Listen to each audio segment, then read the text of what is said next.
राम भगवान थे या मानव? क्या होगा अगर मैं आपसे कहूं कि भगवान राम जन्म से भगवान नहीं थे, बल्कि एक साधारण इंसान थे जिन्होंने अपने कर्मों से खुद को भगवान बना लिया। और अगर राम सिर्फ एक मानव थे, तो फिर कौन सी शक्ति थी जिसने उन्हें हजारों सालों तक मर्यादा पुरुषोत्तम बनाकर अमर कर दिया?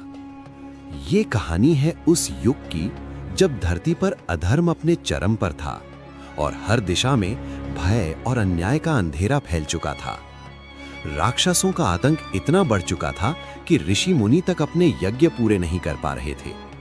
तभी अयोध्या में जन्म हुआ राम का, एक राजकुमार जो दिखने में बिल्कुल सामान्य था, लेकिन जिसके अंदर छिपा था एक अद्भुत संतुलन, शक्ति और मर्यादा का।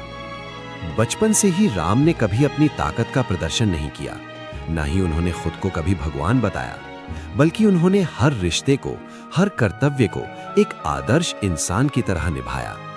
जब पिता दशरथ ने उन्हें वनवास दिया, तो राम के पास विकल्प था विरोध करने का, राज सिंहासन लेने का, लेकिन उन्होंने चुना त्याग। 14 वर्षों का वनवास, कठिनाइयों से भरा जीवन, फिर भी उनके चेहरे पर कभी क्रोध या शिकायत नहीं आई। लेकिन असली परीक्षा तब शुरू हुई जब माता सीता का हरण हुआ।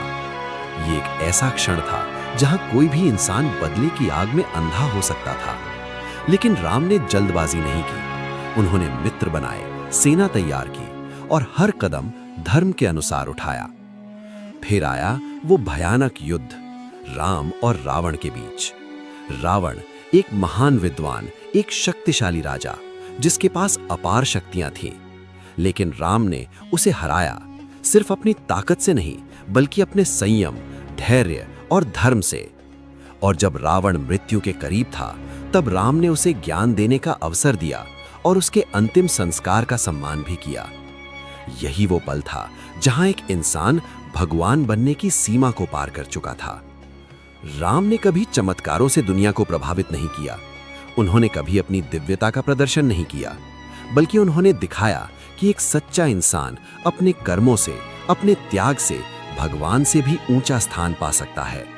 और शायद यही वजह है कि उन्हें सिर्फ भगवान नहीं, मर्यादा पुरुषोत्तम कहा जाता है।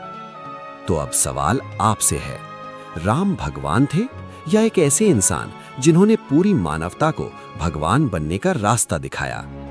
अगर आप मानते हैं कि असली शक्ति चमत्कार में नहीं, बल्कि कर्म और मर्यादा में होती है, तो कमेंट में जय श्री राम जरूर लिखें। और ऐसे ही अद्भुत, रहस्यमयी और धार्मिक वीडियो के लिए डिवाइन हिस्ट्री हिंदी को सब्सक्राइब जरूर